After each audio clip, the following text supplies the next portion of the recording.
Succeeding in life is not usual. It's unusual. You need to develop some unusual habits to earn the outstanding rewards. A friend of mine said, a standard education will get you standard results. You want a lot more than standard results? You need to become a lot more than a standard person.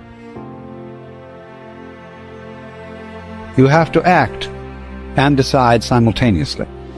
So what does that do? You see, that puts up a very curious problem, which in its own turn becomes a bind. This is true likewise of any sort of shooting, pistol shooting as well.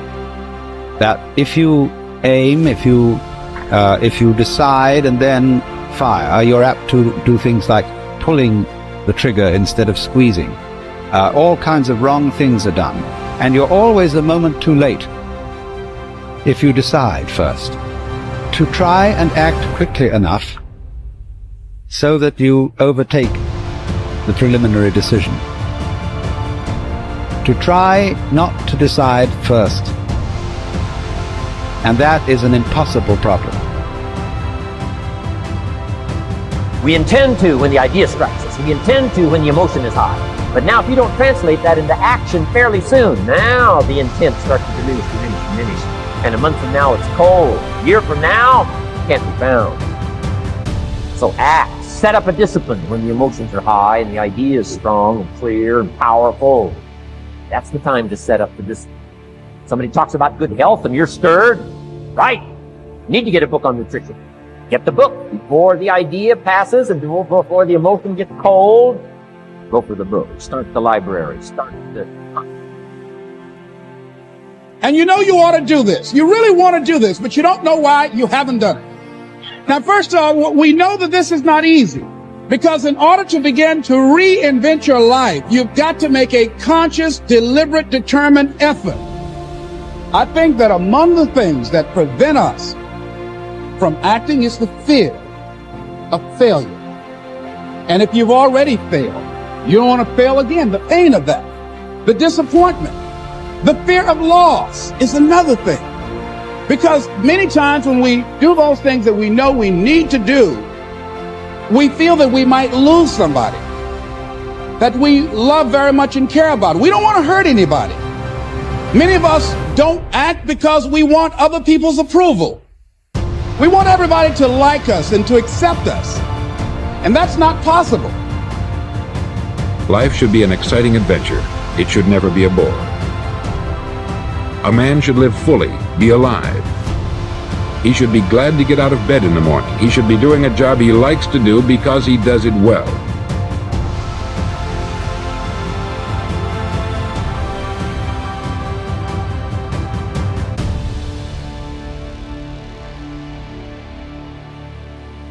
The fifth law of happiness is the law of expression, which states that whatever is expressed is impressed, and whatever is impressed is expressed.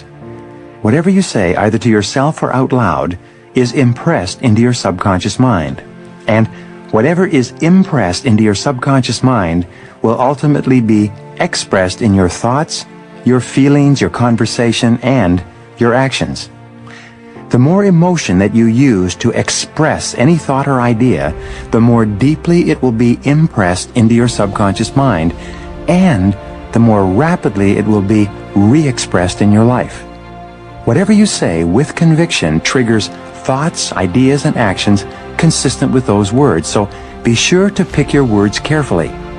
When you think of a challenge or a goal, and you repeat to yourself the words, "I can do it, I can do it, I can do it," you trigger all kinds of feelings and actions that propel you forward toward doing the things that will enable you to achieve the goal. The sixth law of happiness is the law of reversibility. It states that just as your feelings determine your actions also determine your feelings.